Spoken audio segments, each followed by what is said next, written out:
Last time we talked about the main causes of the First World War. Here we have a list of seemingly random elements. And then we watched a video about the assassination of Archduke Franz Ferdinand. You can check that out either on YouTube or over to the right if you are in Canvas.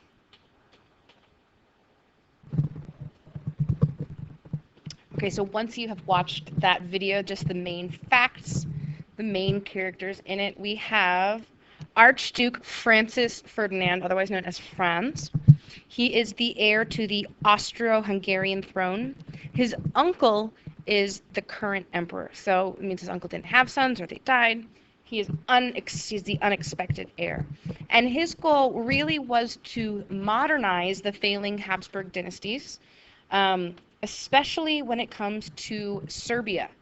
I remember in the video it talks about Serbia and Bosnia, these two territories separated. Bosnia is controlled by Austro-Hungarian Empire, and wants to be united. And the Black Hand is that terrorist group, that Serbian terrorist group that wants to use terror tactics to incite action, to get Austria to give up Bosnia so it can be reunited with Serbia. All of this takes place on June 28, 1914. It's in Bosnia, so it's part of the Austro-Hungarian Empire.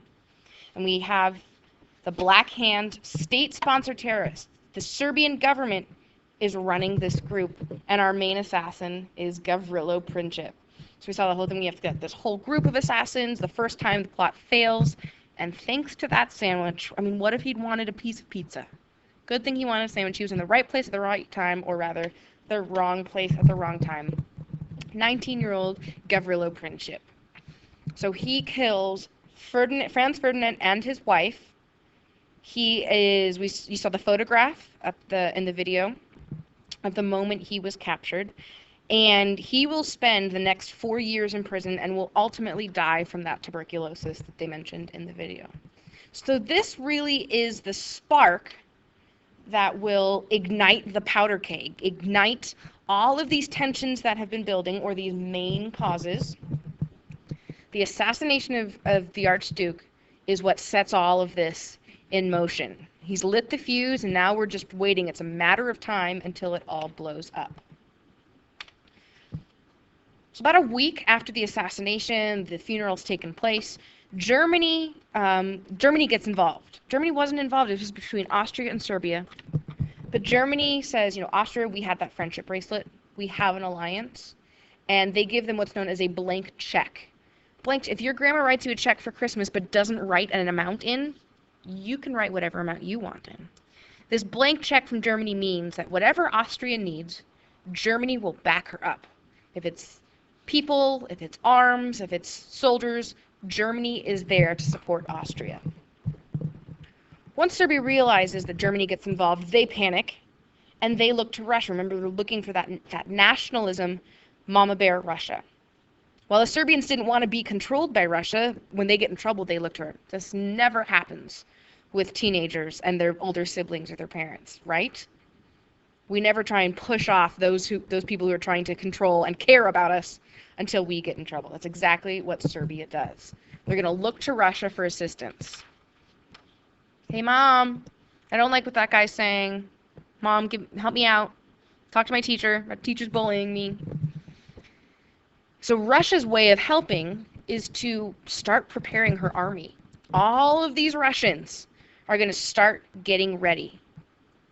Now, if you're any other country in Europe, you realize that big Russia is getting ready for war, and you think maybe you need to get ready for war as well. The fuse is shorter. Now we skip past a few more weeks. It's now end of July. Austria would like to avoid a war if possible, so they give Serbia an ultimatum. An ultimatum is it's sort of a list of demands. You're going to give the other person an option, but really the option is fulfill these demands or else. And what Austria says to Serbia is, 1, punish all of those terrorists who were involved in the plot, and 2, you have to stop supporting these terrorist groups. Serbia thinks about it and says, maybe not. They say, okay, we'll punish some of the guys, but that's all we're going to do. So Austria sees that it has no choice, that it must declare war on Serbia. So this is now July 28th. Serbia has not agreed to Austria's demands, and because they feel that they've got the backup of Russia. They don't need to be.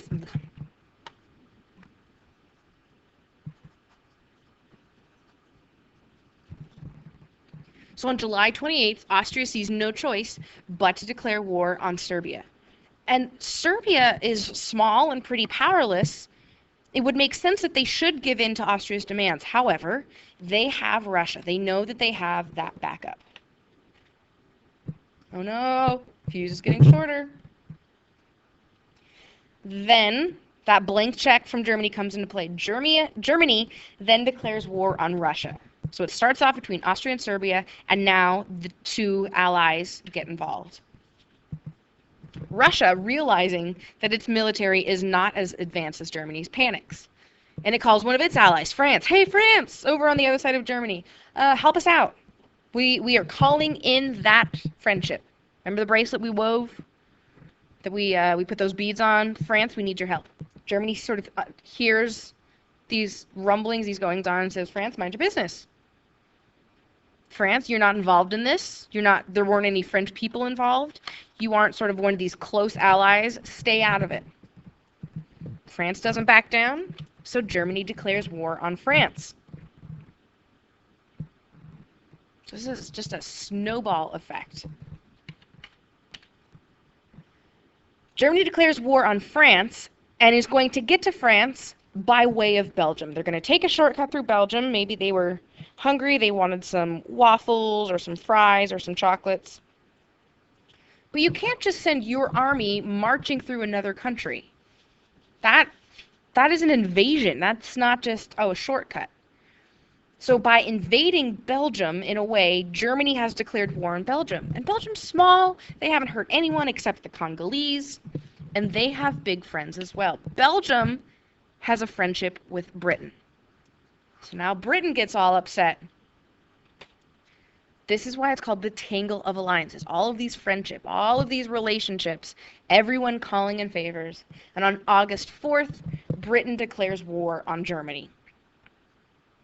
So it takes 6 weeks to go from tension in Europe, but peace, to now everyone is at war with each other.